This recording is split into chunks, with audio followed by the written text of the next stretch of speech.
Senyor Francesc Pané, té la paraula. Gràcies, senyora presidenta.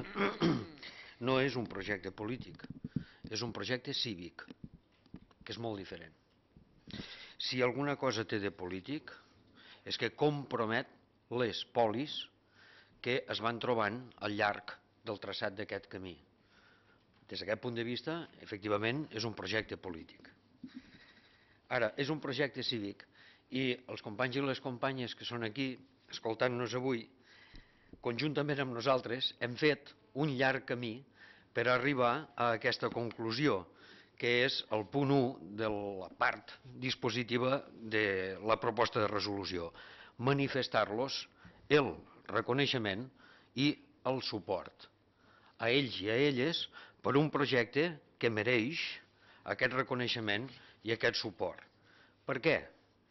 Primer, per la tenacitat i per l'entusiasme amb què el van enginyar, el van pensar, l'han traçat i l'estan defensant.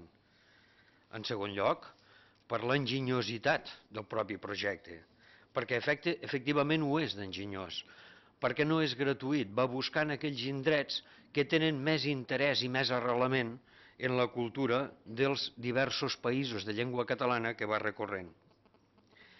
En tercer lloc, i no és menor, perquè efectivament és un projecte no només cívic, sinó un projecte de profunda cultura, profundament cultural, però és un projecte que a la vegada aprofita les sinergies econòmiques i eleva la capacitat econòmica, si ens en sortim tots plegats, dels territoris que visita aquest camí. I finalment, és un projecte que contempla el paisatge i ens convida a contemplar, convida els catalans i les catalanes, els espanyols i les espanyoles, els portuguesos i els francesos, a contemplar el paisatge d'un territori que és el territori conjunt de la llengua catalana, històrica, actual i moderna. Hi ha poques coses que articulin tant i tan bé, tan delicadament i amb tantes oportunitats com el camí, allò que n'anomenem els països catalans.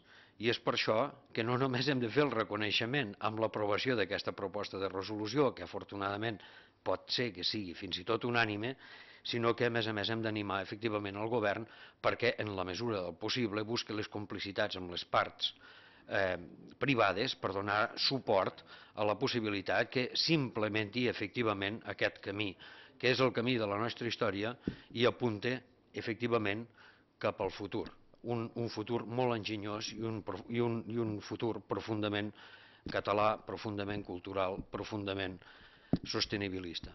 Moltes gràcies, senyora presidenta. Gràcies a vostè.